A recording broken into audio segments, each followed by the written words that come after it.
आम्हीही समाजाचेच घटक आहोत, परंतु आमचे अस्तित्वच नाकारले जाते याचे फार वाईट वाटते, अशी खंत लक्ष्मीनारायण त्रिपाठी यांनी व्यक्त केली. पारू मदन नाईक यांच्या मी का नाही या पुस्तकावर आम्ही का तिसरे हा चित्रपट बनवला गेला आहे. या चित्रपटाची संकल्पना त्यांचीच आहे. त्या म्हणाल्या, लोकांच्या दुर्लक्षामुळे आमचे आयुष्य घुसमटल्यासारखे झाले आहे. आम्हीही माणसे आहोत, पण इतरांना असतात तसे प्राथमिक मानवी हक्कही आम्हाला नाहीत. खरे तर तृतीयपंथी समाजात पूर्वीपासूनच आहेत. माध्यमांची शक्ती मोठी असते, त्यामुळे या विषयावरच्या चित्रपटाने आमचे प्रश्न सोडवायला मदत झाली नाही तरी निदान समजायला तरी मदत होईल अशी आशाही आहे. आमच्या समाजात आम्ही जात धर्म पाळत नाही, सगळ्यांना सारखे मानतो. जे आम्हाला प्रेम देतात त्यांना आम्ही त्यांच्या दसपट प्रेम देतो, तरीही हा समाज आम्हाला आपले मानत नाही. हा दृष्टिकोन बदलायचा तर कायदेही बदलायला हवेत. आम्हाला शिक्षणाच्या नोकरीच्या संधी मिळायला हव्यात, तरच आमचे आयुष्य सावरले जाईल, असंही त्यांनी सांगितले. मला असं वाटतं की विचार करण्याची प्रोसेस तरी सुरुवात होईल समाजामध्ये.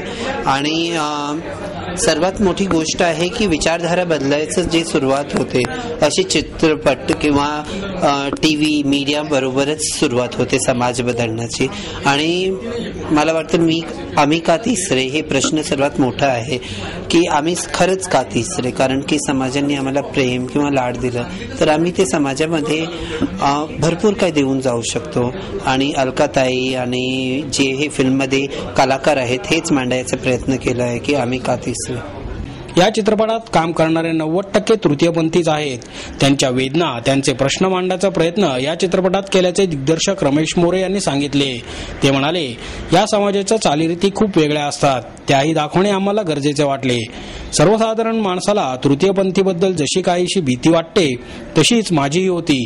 त्यामुळे सुरुवातीला या चित्रपटात काम करताना मला जड जात होते, असे सांगून चित्रपटातील प्रमुख कलाकार मिलिंद गवळी म्हणाले, प्रत्यक्षात हे सगळे अतिशय प्रेमळ आणि माणूस असल्याचे मला हळूहळू जाणवत गेले. त्यामुळे चित्रपट संपताना माझे मत पूर्णपणे बदलले. या चित्रपटामध्ये मी अन्नूची भूमिका करतोय आणि अन्नू हे कॅरेक्टर जे आहे ते लक्ष्मीनारायण त्रिपाठी हिच्यावर आधारित आहे. तिला डोळ्यासमोर ठेवून ते लिहिलेलं आहे. ही गोष्ट जी आहे ती पारू नाईकांचं जे पुस्तक आहे आम्ही का नाही त्याच्यावरती गोष्ट आहे. रमेश मोऱ्यांनी त्याची पटकथा आणि स्क्रीन प्ले गोष्ट वगैरे लिहिली. त्यामुळे हा जो रोल आहे तो एका व्यक्तीवर आधारित असल्यामुळे ती व्यक्ती मी पाहिली किंवा तिचे बिग बॉस मधले काही कार्यक्रम बघितले, काही एपिसोड बघितले तर माझ्या डोळ्यासमोर एक्झॅक्टली करेक्ट ती व्यक्ती दिसली. त्यामुळे माझं काम सोपं झालं. डायरेक्टर खूप क्लिअर होता. अलकाताई प्रोड्युसर होत्या आणि अलकाताईंबरोबर मी जवळजवळ 8-10 सिनेमे ॲज अन को ॲक्टर काम केलं होतं. त्यामुळे हे युनिट जे होतं ते माझ्या परिचयाचं होतं. डायरेक्टर पहिल्यांदा काम करत होतो, पण नॅशनल अवॉर्ड विनर डायरेक्टर आहे, त्यामुळे त्याच्याबरोबर काम करायचा एक म्हणतात ना अभिमान वाटत होता. आणि तो हुशार आहे हे आधीच माहिती होतं आणि तो खरंच ब्रिलियंट डायरेक्टर आहे. त्यामुळे त्यांच्या मदतीने हा रोल मला खूप छान पद्धतीने साकारता आला. या सिनेमासाठी मला स्वतः सगळंच वेगळं करावं लागलं. म्हणजे आतापर्यंत जे मी केलं होतं ते सोडून बाकी या रोलसाठी बाकीच्या खूप लोकांचा मला सपोर्ट मिळाला. मी जे काही त्यांच्याबद्दल वाचता आलं, जे मटेरियल त्यांनी मला दिलं ते मी वाचलं होतं. लक्ष्मीनारायण त्रिपाठीला फॉलो केलं. आमचे जे वर्कशॉप्स होते त्या वर्कशॉपमध्ये त्या समाजातले म्हणजे हिजडा समाजामधले जे लोक होते त्यांच्याबरोबर राहून त्यांच्याशी इंटरॅक्ट करून त्यांच्या मॅनरिझम्स काय आहे, त्यांची बोलायची पद्धत काय, लकअप काय, तर या सगळ्या गोष्टी त्याचा अभ्यास करावा लागला. रमेश मोरे क्लिअर होते, त्यामुळे त्यांनी ते स्क्रीन प्ले डायलॉग्स लिहिल्यामुळे त्यांना एक्झॅक्टली काय पाहिजे होतं ते क्लिअर मला सांगत होते. एका वेगळ्या सोप्या पद्धतीने मला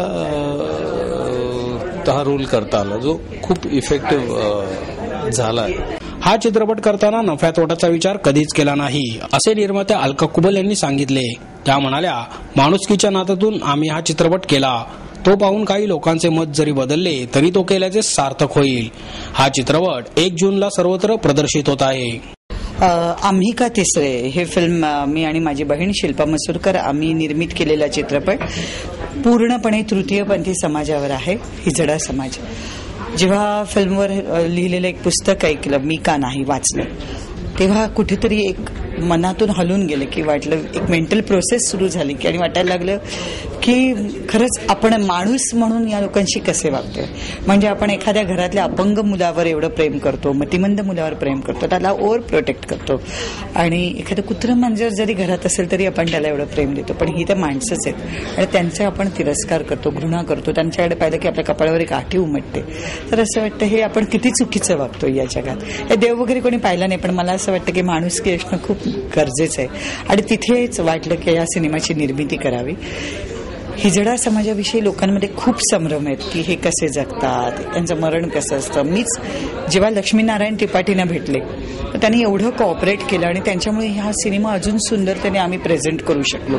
कारण आमच्या मनातही ते संभ्रम होते. आम्ही विचारलं, मी तिला खरंच विचारलं की मेल्यानंतर तुमच्यात ह्या पद्धती आम्ही ऐकल्यात खऱ्या आहेत का. ते म्हणाले हे सगळे अंधश्रद्धा आहेत. तर हिजडा म्हणजे नक्की काय, तो जन्मतः असतो का तो नंतर होतो की कशा पद्धतीने त्यांचं आयुष्य असतं, त्यांना कुठले अधिकार मिळायला हवेत, ॲज अ ह्युमन बिंग म्हणून त्यांना आपण कसं ट्रीट करायला हवं आणि शासनाने त्यांच्यासाठी काय करायला हवं, हे सर्व आम्ही या चित्रपटात दाखवलंय. मला असं वाटतं प्रेक्षकांना निश्चितच विचार तरी करायला लावेल हा चित्रपट, एवढंच मला समाधान आहे.